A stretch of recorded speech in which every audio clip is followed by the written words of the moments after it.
ओम दुर्गाय नमः। नवरात्रि में चौथे दिन देवी को कुष्मांडा के रूप में पूजा जाता है। अपनी मंद हल्की हंसी के द्वारा अंड यानी ब्रह्मांड को उत्पन्न करने के कारण इस देवी को कुष्मांडा नाम से अभिहित किया गया। जब सृष्टि नहीं थी, चारों तरफ अंधकार था, तब इस देवी ने अपने हास्य से ब्रह्मांड की रचना की थी, इसलिए इसे आदिशक्ति भी कहा जाता है। नवरात्रों के चौथे दिन में हम दुर्गा सप्तशती का 5वां, 6वां, 7वां और 8वां अध्याय पढ़ेंगे। लेकिन इससे पहले जल्दी से चैनल को लाइक कर दीजिए, शेयर कर दीजिए, सब्सक्राइब कर दीजिए। 5वां अध्याय प्रारंभ। ऋषि कहते हैं, पूर्व काल में शुंभ और निशुंभ नामक असुरों ने अपने बल के घमंड में आकर शचीपति इंद्र के हाथ से तीनों लोकों का राज्य और यज्ञ भाग छीन लिए। वह ही दोनों सूर्य, चंद्रमा, कुबेर, यम और वरुण के अंधकार का भी उपयोग करने लगे। वायु और अग्नि का कार्य भी वह करने लगे। उन दोनों ने सब देवताओं के तिरस्कृत, राजभ्रष्ट और पराजित तथा अधिकारहीन करके स्वर्ग से निकल दिया। उन दोनों महान असुरों से अपमानित देवताओं ने अपराजित देवी का स्मरण किया और सोचा, जगदम्बा ने हम लोगों को वर दिया था कि विपत्त काल के स्मरण करने पर मैं तुम्हारी सब आपत्तियों का तत्काल नाश कर दूंगी। ये विचार कर देवता गिरिराज हिमालय पर गए और वहाँ भगवती विष्णु माया की स्तुति करने लगे। देवता बोले, देवी को नमस्कार है, महादेवी शिवा को सर्वदा नमस्कार है, प्रकृति एवं भद्रा को प्रणाम है। हम लोग नियम पूर्वक जगदम्बा को नमस्कार करते हैं, रुद्रा को नमस्कार करते हैं, नित्या, गौरी एवं धात्री को बारंबार हमारा नमस्कार है। ज्योत्स्नानी, चंद्र रूपिणी एवं कल्याण में देवी को बारंबार नमस्कार है। शरणागत को कल्याण करने वाली रिद्धि एवं सिद्धि रूपा देवी को हम निरंतर नमस्कार करते हैं। राज्यों की लक्ष्मी तथा शिव पत्नी स्वरूप आप जगदम्बा को बार बार नमस्कार है। दुर्गा, दुर्ग, पारा, सारा, सर्वकारिणी, ख्याति, कृष्ण और घूमा देवी को सदैव नमस्कार है। अत्यंत सौम्य तथा अत्यंत रौद्र रूपा देवी को हम नमस्कार करते हैं, उन्हें हमारा बारंबार नमस्कार है। जो देवी सब प्राणियों में विष्णु माया के नाम से कही जाती है, उनको नमस्कार, उनको नमस्कार, उनको बारंबार नमस्कार है। जो देवी सब प्राणियों में चेतना कहलाती है, उनको नमस्कार, उनको नमस्कार, उनको बारंबार नमस्कार है। जो देवी सब प्राणियों में बुद्धि रूप से स्थित है, उनको नमस्कार, उनको नमस्कार, उनको हमारा बारंबार नमस्कार है। जो देवी सब प्राणियों में निद्रा रूप से स्थित हैं, उनको नमस्कार, उनको नमस्कार, उनको हमारा बारंबार नमस्कार है। जो देवी सब प्राणियों में शुद्धा रूप से विद्यमान है, उनको नमस्कार, उनको नमस्कार, उनको बारंबार नमस्कार है। जो देवी सब प्राणियों में छाया रूप से विद्यमान है, उनको नमस्कार, उनको नमस्कार, उनको बारंबार नमस्कार है। जो देवी सब प्राणियों में छाया रूप से विद्यमान है, उनको नमस्कार, उनको नमस्कार, उनको बारंबार नमस्कार है। जो देवी सब प्राणियों में त्रिशा रूप से विद्यमान है, उनको नमस्कार, उनको नमस्कार, उनको बारंबार नमस्कार है। जो देवी सब प्राणियों में क्षमा रूप से विद्यमान है, उनको नमस्कार, उनको नमस्कार, उनको बारंबार नमस्कार है। जो देवी सब प्राणियों में जाति रूप से विद्यमान है, उनको नमस्कार, उनको नमस्कार, उनको बारंबार नमस्कार है। जो देवी सब प्राणियों में लज्जा रूप से विद्यमान है, उनको नमस्कार, उनको नमस्कार, उनको बारंबार नमस्कार है। जो देवी सब प्राणियों में शांति रूप से विद्यमान है, उनको नमस्कार, उनको नमस्कार, उनको बारंबार नमस्कार है। जो देवी सब प्राणियों में श्रद्धा रूप से विद्यमान है, उनको नमस्कार, उनको नमस्कार, उनको बारंबार नमस्कार है। जो देवी सब प्राणियों में कांति रूप से विद्यमान है, उनको नमस्कार, उनको नमस्कार, उनको बारंबार नमस्कार है। जो देवी सब प्राणियों में लक्ष्मी रूप से विद्यमान है, उनको नमस्कार, उनको नमस्कार, उनको बारंबार नमस्कार है। जो देवी सब प्राणियों में वृद्धि रूप से विद्यमान है, उनको नमस्कार, उनको नमस्कार, उनको बारंबार नमस्कार है। जो देवी सब प्राणियों में स्मृति रूप से विद्यमान है, उनको नमस्कार, उनको नमस्कार, उनको बारंबार नमस्कार है। जो देवी सब प्राणियों में दया रूप से विद्यमान है, उनको नमस्कार, उनको नमस्कार, उनको बारंबार नमस्कार है। जो देवी सब प्राणियों में दृष्टि रूप से विद्यमान है, उनको नमस्कार, उनको नमस्कार, उनको बारंबार नमस्कार है। जो देवी सब जीवों में माता रूप से विद्यमान है, उनको नमस्कार, उनको नमस्कार, उनको बारंबार नमस्कार है। जो देवी सब जीवधारियों में भ्रांति रूप से स्थित है, उनको नमस्कार, उनको नमस्कार, उनको बारंबार नमस्कार है। जो जीवों के इंद्रियर्व में अति त्राष्टी देवी एवं प्राणियों में सदा विद्यमान रहने वाली उन व्यक्ति देवी को बारंबार नमस्कार है। जो देवी चैतन्य रूप में इस संपूर्ण जगत को व्याप्त करके स्थित है, उनको नमस्कार, उनको नमस्कार, उनको बारंबार नमस्कार है।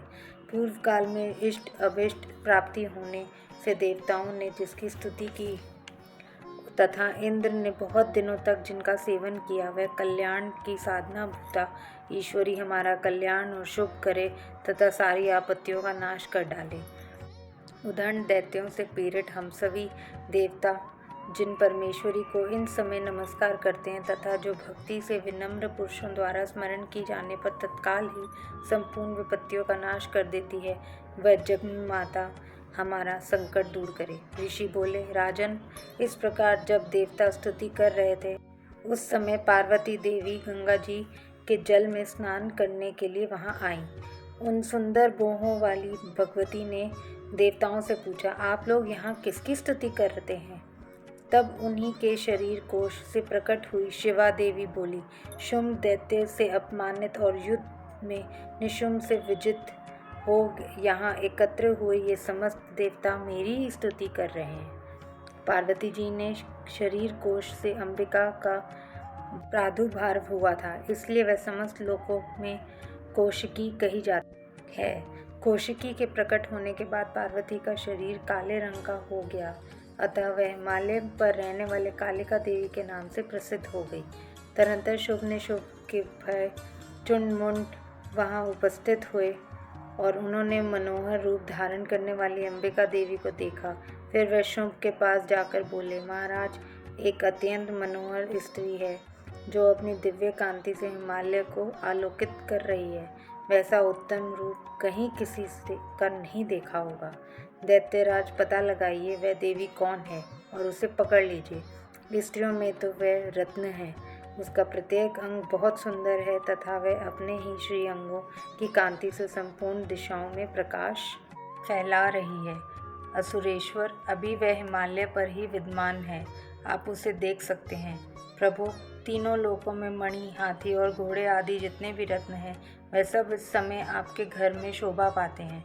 हाथियों में रत्नभूत एरावत, परिजात का वृक्ष और उच्चे श्रवा घोड़ों, ये सब आपने इंद्र से लिया है।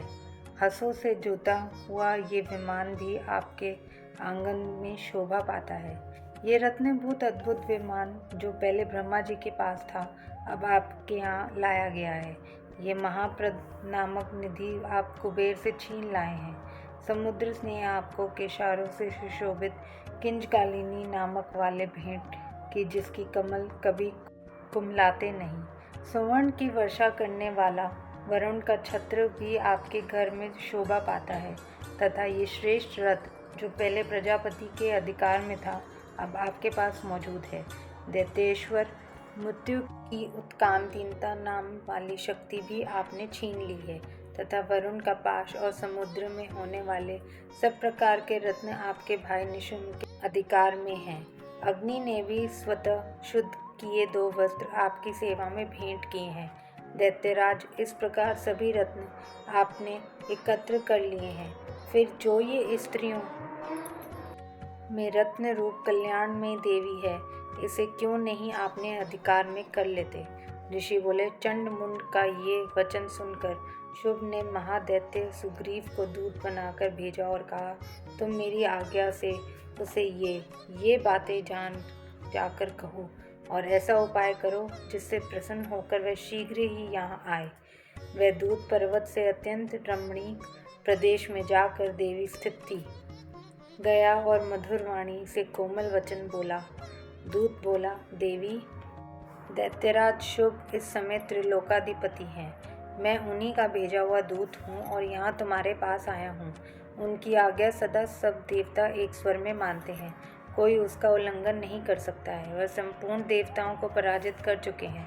उन्होंने तुम्हारे लिए जो संदेश दिया है उसे सुनो। उन्होंने कहा कि तीनों लोक में अधीन चलते हैं, संपूर्ण यज्ञों के भागों को यही पृथक पृथक भोगता हूँ। तीनों लोकों में जितने श्रेष्ठ रत्न हैं वह सब मेरे अधिकार में है। देवराज इंद्र का वाहन है रावत, जो हाथियों के रत्न के समान है, मैंने छीन लिया है।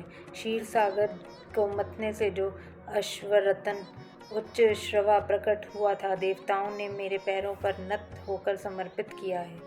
सुंदरी, उनके सिवा और भी जितने रत्नभूत पदार्थ देवताओं, गंधर्वों और नारगों के पास थे, वह सब मेरे पास आ चुके हैं। देवी, हम लोग तुम्हारे संसार की स्त्रियों में रत्न मानते हैं, अतः हमारे पास आ जाओ, क्योंकि रत्न का उपभोग करने वाले हम ही हैं। चपल कटाक्षों वाली सुंदरी, तुम मेरी यहाँ मेरे भाई महापराक्रमी निशुम्भ की सेवा में आ जाओ, क्योंकि तुम रत्न स्वरूपा हो। मेरे वर्ण करने से तुम्हें अतुल्य महान ऐश्वर्य की प्राप्ति होगी। अपनी बुद्धि से ये विचार कर तुम मेरी पत्नी बन जाओ। ऋषि बोले, दूत को ये कहने पर कल्याण स्वरूपा भगवती दुर्गा देवी, जो सकल जगत को धारण करती है, मन ही मन गंभीर भाव से मुस्कुराई और बोली। देवी ने कहा, दूत, तुम सत्य कहते हो, इससे लेश मात्र भी झूठ नहीं है कि शुम्भ तीनों लोकों का स्वामी है और निशुम्भ भी उसी समान बली है। किंतु इस विषय में मैंने जो प्रतिज्ञा कर ली है, उसे कैसे मिथ्या करूं? मैंने अपनी स्वल रूपी बुद्धि के कारण पहले से जो प्रतिज्ञा कर रखी है, उसे सुनो। जो मुझे संग्राम में जीत लेगा, जो मेरे मद को चूर्ण कर देगा तथा संसार में जो समान बली होगा, वही मेरा वर्ण करेगा। इसलिए शुम्भ अथवा महादैत्य निशुम्भ स्वयं ही यहाँ पधारे और मुझे जीतकर शीघ्र मेरा हस्त ग्रहण कर लें। इससे विलंब की क्या आवश्यकता है? दूत बोला, देवी, तुम घमंड में भरी हो, मेरे सामने ऐसी बातें ना करो। त्रिलोकी ने कौन ऐसा पुरुष है जो शुम्भ निशुम्भ का सामना कर सके? देवी, अन्य दैत्यों के सामने भी सारे देवता युद्ध में कहीं ठहर सकते, फिर तुम अकेली स्त्री होकर कैसे ठहर सकती? जिन शुभ आदि दैत्यों के सामने इंद्र आदि देवता भी युद्ध में खड़े नहीं हुए, उनके सामने तुम स्त्री होकर कैसे जाओगी? इसलिए तुम मेरे ही कहने से शुभ निशुभ के पास चली चलो। ऐसा करने से तुम्हारे गौरव की रक्षा होगी, अन्यथा जब वे केशव को पकड़कर घसीटेंगे तब तुम्हें अपनी प्रतिज्ञा खोकर जाना पड़ेगा। देवी ने कहा, तुम्हारा कहना ठीक है, शुभ बलवान है और निशुभ भी पराक्रमी है, किंतु क्या करूं? मैंने पहले बिना सोचे समझे प्रतिज्ञा जो कर ली है, अतः अब तुम जाओ। मैंने तुमसे जो कुछ कहा है वह सब असुरराज से आदर पूर्वक कहना, फिर उन्हें कहना जो उचित जान पड़े सो करें। 5वां अध्याय समाप्त। 6ठा अध्याय प्रारंभ। ऋषि बोले, देवी का कथन सुनकर दूत को बड़ा क्रोध हुआ। उसने दैत्यराज के पास जाकर सब समाचार विस्तार पूर्वक कह सुनाया। दूत के वचन को सुनकर दैत्यराज कुपित हो उठा और असुर सेनापति धूम्रलोचन से बोला, धूम्रलोचन, तुम शीघ्र अपनी सेना साथ लेकर जाओ और उस दुष्टा को केश पकड़कर घसीटते हुए जबरदस्ती यहाँ ले आओ। उसकी सेवा करने के लिए यदि कोई दूसरा खड़ा हो, वह देवता, यश अथवा गंधर्व कोई भी क्यों ना हो, उसे अवश्य मार डालना। ऋषि बोले, शुभ के इस प्रकार आज्ञा देने पर धूम्रलोचन दैत्य ने 60,000 असुरों की सेना लेकर वहां से तुरंत प्रस्थान किया। वहां पहुंचकर उसने हिमालय पर रहने वाली देवी को देखा और ललकार कर कहा, अरे तू शुभ निशुभ के पास चल। यदि इस समय प्रसन्नतापूर्वक मेरे स्वामी के पास नहीं चलेगी तो मैं बलपूर्वक चोटी पकड़कर घसीटते हुए तुझे ले जाऊंगा। देवी बोली, तुम्हें दैत्यों के राजा ने भेजा है, तुम स्वयं ही बलवान हो और तुम्हारे पास विशाल सेना भी है। ऐसी दशा में यदि बलपूर्वक ले चलोगे तो मैं तुम्हारा क्या कर सकती हूँ? ऋषि बोले, देवी का ये कहना पर दैत्य धूम्रलोचन उनकी ओर दौड़ा। तब अंबिका ने हूँ शब्द के उच्चारण मात्र से ही उसका भस्म कर दिया। फिर तो क्रोध में विभल दैत्यों की विशाल सेना और अंबिका ने एक दूसरे पर तीखे बाणों, शक्तियों तथा फरसों की वर्षा आरंभ की। इतने में ही देवी का वाहन सिंह क्रोध में भरकर भयंकर गर्जने करके गर्दन के बालों को हिलाता हुआ असुर की सेना में कूद पड़ा। उसने कुछ दैत्यों को नकों की मार से, कितनों को अपने जबड़े की मार से और कितने ही महादात्यों को पटक कर दाढ़ों की जख्मी कर मार डाला। उस सिंह ने अपने नखों से कितनों के पेट फाड़ डाले और थप्पड़ मार कर कितनों को सिर धड़ से पृथ्वी कर दिए। कितनों की भुजाएं और मस्तक काट डाले तथा अपनी गर्दन के बल हिलाते हुए उसने दूसरे दैत्यों के पेट फाड़ कर उनका रक्त चूस लिया। अत्यंत क्रोध में भरे हुए देवी के वाहन उस महाबली सिंह ने क्षण भर में ही असुरों की सेना का संहार कर डाला। शुंभ ने जब सुना कि देवी ने धूम्रलोचन असुर को मार डाला तथा उसके सिंह ने सारी सेना को सफाया कर डाला है, तब वह दैत्यराज बड़ा कुपित हुआ। उसके होठ कांपने लगे। उसने चंड और मुंड नामक दो महादैत्यों को आज्ञा दी कि हे चंड और हे मुंड, तुम लोग बहुत बड़ी सेना लेकर वहां जाओ और उस देवी के छोटे पकड़वाकर अथवा उसे बांधकर शीघ्र यहाँ ले आओ। यदि इस प्रकार उसको लाने में तुम्हें निस्संदेह हो तो युद्ध में सब प्रकार के अस्त्र शस्त्र तथा समस्त असुरी सेना का प्रयोग करके उसका वध कर डालना। उस दुष्टा की हत्या होने से सिंह के भी मारे जाने पर उस अंबिका को बांधकर साथ ही शीघ्र ही लौट आना। 6वां अध्याय समाप्त। 7वां अध्याय प्रारंभ। ऋषि बोले, इसके पश्चात शुभ की आज्ञा पाकर वह चंड मुंड आदि दैत्य चतुर्गिणी सेना के साथ अस्त्र शस्त्र से लैस हो चल दिए। फिर गिरिराज हिमालय के सुवर्णमय उच्च शिखर पर पहुंचकर उन्होंने सिंह पर विराजमान देवी को देखा। वह मंद मंद मुस्कुरा रही थी। उन्हें देखकर दैत्य लोग तत्परता से पकड़ने का उद्योग करने लगे। किसी ने धनुष ताना, किसी ने तलवार संभाली और कुछ लोग देवी के पास आकर खड़े हो गए। तब अंबिका ने उन शत्रुओं पर बड़ा क्रोध हुआ। उस समय क्रोध के कारण उनका मुख काला पड़ गया, ललाट में भौहें वक्र हो गईं। तब वहां से तुरंत विकराली मुख काली प्रकट हुई, जो तलवार और पाश लिए हुई थी। विचित्र खटवांग धारण किए और चीते के चमड़े से साड़ी पहने नर मुंडों की माला के अलंकृत थी। उनके शरीर का मांस सूख गया था, केवल मात अस्त्र पंजर शेष था, जिससे वह अत्यंत भयंकर जान पड़ती थी।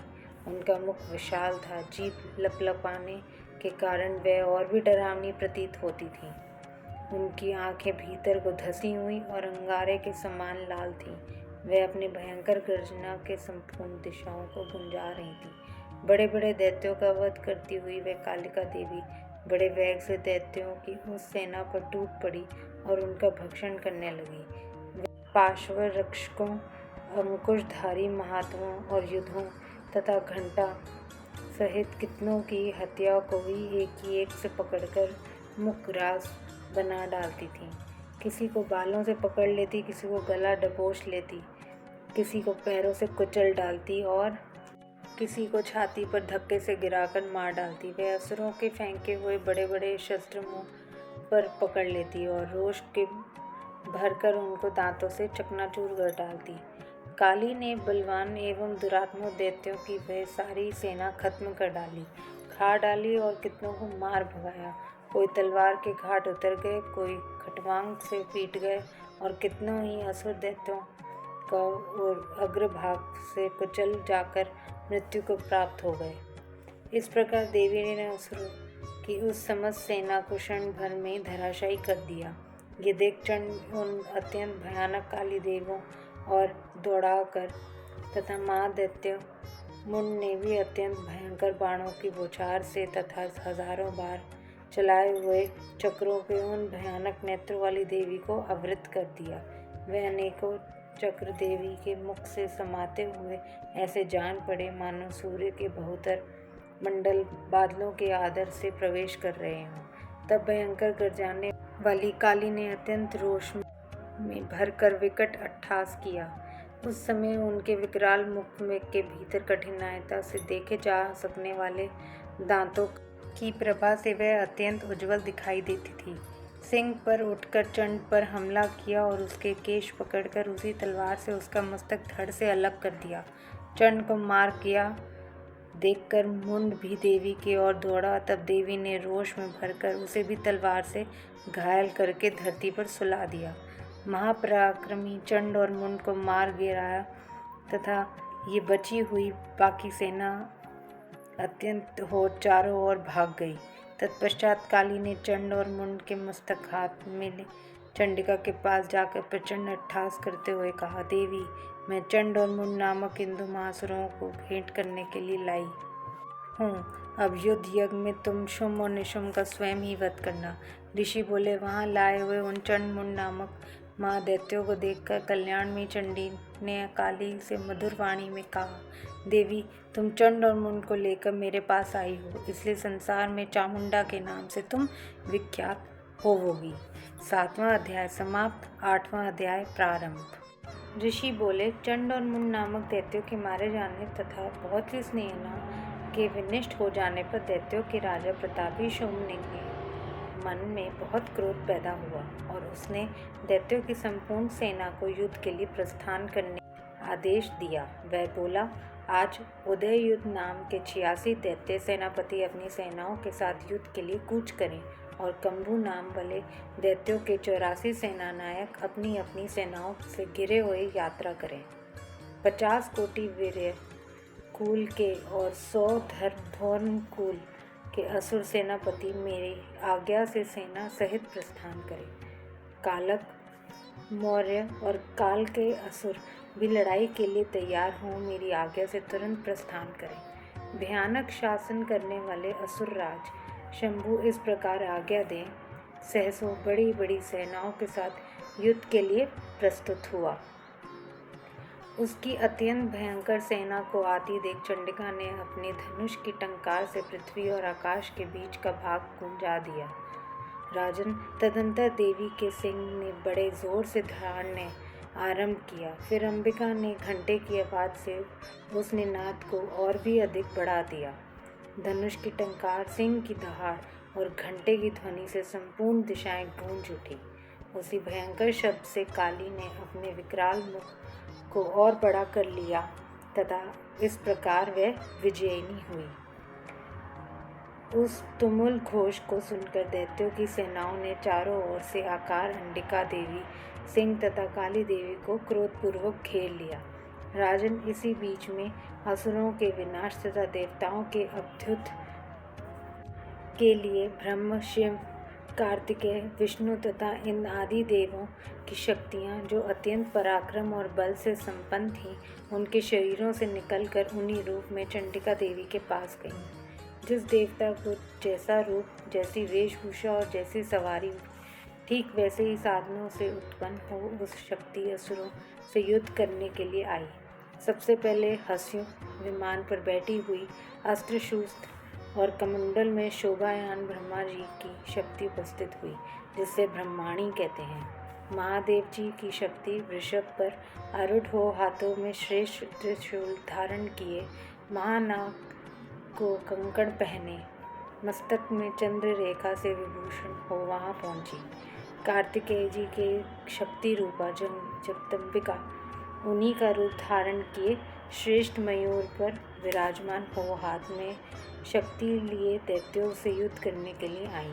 इसी प्रकार भगवान विष्णु की शक्ति गरुड़ पर आरूढ़ हो शंख, चक्र, गदा तथा खड्ग धारण किए वहां आई। अनुपम यज्ञ विराग का रूप धारण करने वाली श्रीहरि की शक्ति भी 12 शक्ति धारण करके वह उपस्थित हुई। नारसिंह शक्ति भी नरसिंह में संदर्श शरीर धारण करके वहां आई। उसकी गर्दन के बालों के झटके से आकाश से तारे बिखर पड़े थे। इसी प्रकार इंद्र की शक्ति ब्रज हाथ में साधे गजराज ऐरावत पर आसीन हो गई। उसके भी सहस्त्र नेत्र थे। जैसा इंद्र का रूप है वैसा ही उसका भी था। तदंतर उन देव शक्तियों से घिरे हुए महादेव जी ने चंडिका से कहा, मेरी संतुष्टि के लिए तुम शीघ्र ही इन असुरों का विनाश करो। तब देवी के शरीर से अत्यंत भयानक और परम उग्र चंडिका शक्ति उत्पन्न हुई, जो सैकड़ों गिदड़ियों की भांति शब्द करने लगी। उस अपराजिता देवी ने घूमिल जटा वाले महादेव जी से कहा, भगवान, आप शुम्भ निशुम्भ के पास दूत बनकर जाइए और उन अत्यंत घमंडी दानव शुम्भ और निशुम्भ से कहिए, साथ ही उनके अतिरिक्त जो भी दानव युद्ध के लिए वहां उपस्थित हों, उनको भी ये संदेश दीजिए दैत्यों, यदि तुम जीवित रहना चाहते हो तो पाताल को वापस चले जाओ। इंद्र को त्रिलोक्य का राज्य मिल जाए और देवता यज्ञ भाग का भोग करें। यदि अपने बल का घमंड से चूर तुम युद्ध करना चाहते हो तो आओ, मेरी योगिनियों तुम्हारे कच्चे मांस से तृप्त हों। क्योंकि उस देवी ने भगवान शिव को दूत के कार्य से नियुक्त किया था, इसलिए वह शिवदूती के नाम से संसार में विख्यात हुई। भगवान शिव के मुंह से देवी के वचन सुनकर वह महादैत्य भी क्रोध से भर गए और जहाँ कात्यायनी विराजमान थी उसे और बढ़े। इसके बाद वह दैत्य क्रोध से भरकर पहले ही देवी के ऊपर बाण, शक्ति और दृष्टि आदि अनेकों अस्त्रों की वर्षा करने लगे। तब देवी ने भी खेल खेल में धनुष की टंकार की और उससे छोड़े हुए बड़े बड़े बाणों द्वारा दैत्यों के चलाए हुए बाण, शरीर और फरसों को काट डाला। फिर काली उनके आगे होकर शत्रुओं को शूल पहाड़ों से विदीर्ण करने लगी और खटंगवांग से उनका कचुम्बन निकालती हुई रणस्थली में विचरने लगी। ब्राह्मणी भी जिस ओर चाहती उसी और अपने कमंडल का जल छिड़ककर शत्रुओं के ओज पर पराक्रम को नष्ट कर देती थी। महेश्वरी ने त्रिशूल से तथा वैष्णवी ने चक्र और अत्यंत क्रोध से विहल हुई कुमार कार्तिकेय की शक्ति ने दैत्यों का संहार आरंभ किया। इंद्र शक्ति के प्रहार से आहत और सैकड़ों दैत्य दानव रुधिर धारा बहाते हुए धाराशायी हो गए। वाराही शक्ति ने कितनों को ही अपना खून की मार से नष्ट कर दिया। दाढ़ों के अग्रिम भाग से कितनों की छाती फाड़ डाली तथा कितनों ही दैत्य चक्र की चोट से विदीर्ण हो गए। नारसिंगी के भी दूसरे महादैत्यों को अपने नखों से विदीर्ण करके खाती और सिंहनाद से दिशाओं एवं आकाश को गूंजती हुई युद्ध क्षेत्र में आबाद विचरने लगी। शिवदूती के प्रचंड अट्टहास से अत्यंत भयभीत हो कितने ही असुर पृथ्वी पर गिर पड़े। उन्हें शिवदूती ने उस समय अपना ग्रास बना लिया। इस प्रकार क्रोध से भरे हुए मातंगों को नाना प्रकार के उपायों से बड़े बड़े असुरों का मर्दन देख दैत्य सैनिक भाग खड़े हुए। मातंगों से पीड़ित दैत्यों को युद्ध से भागते देख रक्तबीज नाम का एक महादैत्य कुपित हो युद्ध के लिए आगे बढ़ा। उसके शरीर से जब रक्त की बूंद पृथ्वी पर गिरती तभी उसी के समान शक्तिशाली एक दूसरा महादैत्य पृथ्वी पर पैदा हो जाता। महाअसुर रक्तबीज हाथ में गदा लेकर इंद्र शक्ति के साथ युद्ध करने लगा। तब इंद्री ने अपने वज्र से रक्तबीज को मारा। व्रत से घायल होने पर उसके शरीर से रक्त बहने लगा और उसी के समान रूप तथा बल वाले योद्धा उत्पन्न होने लगे। उनके शरीर से खून की जितनी बूंदें गिरे उतने ही दैत्य उत्पन्न हो गए। सब रक्त बीज के समान ही वीर, बानु, बलवान तथा पराक्रमी थे। वे रक्त से होने वाले दैत्य भी अत्यंत भयंकर अस्त्र शस्त्र का प्रहार करते हुए मातंगों के साथ अत्यंत घोर युद्ध करने लगे। पुनः व्रज के प्रहार से जब उसका मस्तक घायल हुआ तो उससे रक्त बहने लगा, जिससे हजारों वैसे ही पुरुष उत्पन्न हुए। वैष्णवी ने युद्ध में रक्तबीज पर चक्र का प्रहार किया तथा इंद्री ने दैत्य सेनापति को गदा से चोट पहुंचाई। वैष्णवी के चक्र से घायल होने पर उसके शरीर से जो रक्त बहा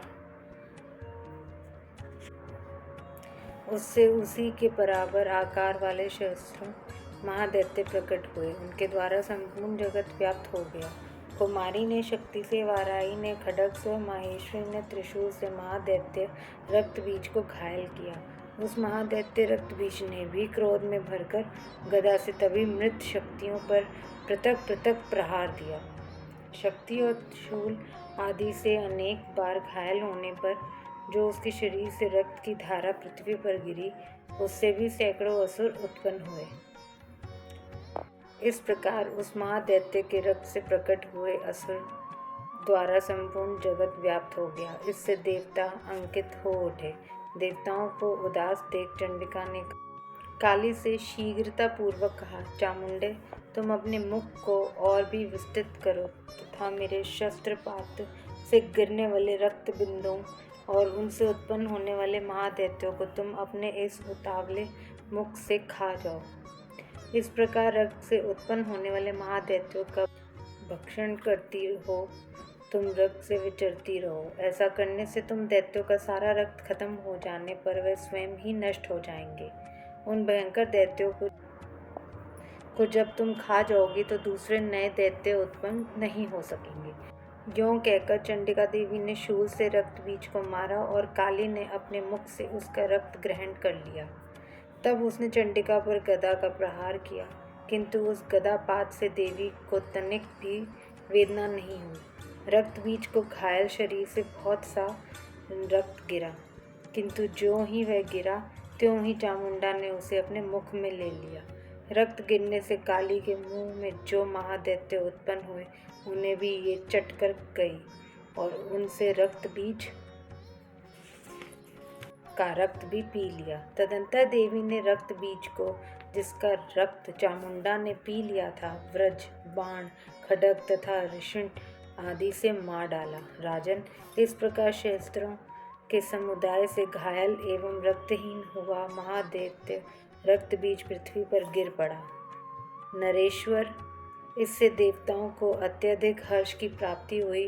मातंगण उन असुरों को के रक्तपान के मद से उद्धत होकर नाचने लगे। इसी के साथ 8वां अध्याय भी समाप्त होता है। अब हम दुर्गा माँ का मंत्र बोलते हैं। महाशक्ति दुर्गे देवाय नमो नमः। महाशक्ति दुर्गे देवाय नमो नमः। महाशक्ति दुर्गे देवाय नमो नमः। महाशक्ति दुर्गे देवाय नमो नमः। महाशक्ति दुर्गे देवाय नमो नमः। महाशक्ति दुर्गे देवाय नमो नमः। महाशक्ति दुर्गे देवाय नमो नमः। महाशक्ति दुर्गे देवाय नमो नमः। महाशक्ति दुर्गे देवाय नमो नमः। महाशक्ति दुर्गे देवाय नमो नमः। महाशक्ति दुर्गे देवाय नमो नमः। या वीडियो अच्छी लगे तो लाइक करिए, कमेंट में जय माता दी ज़रूर लिखिए, सब्सक्राइब कर लीजिए चैनल को और फॉलो करिए और ऐसे वीडियोस के लिए। जय माता दी।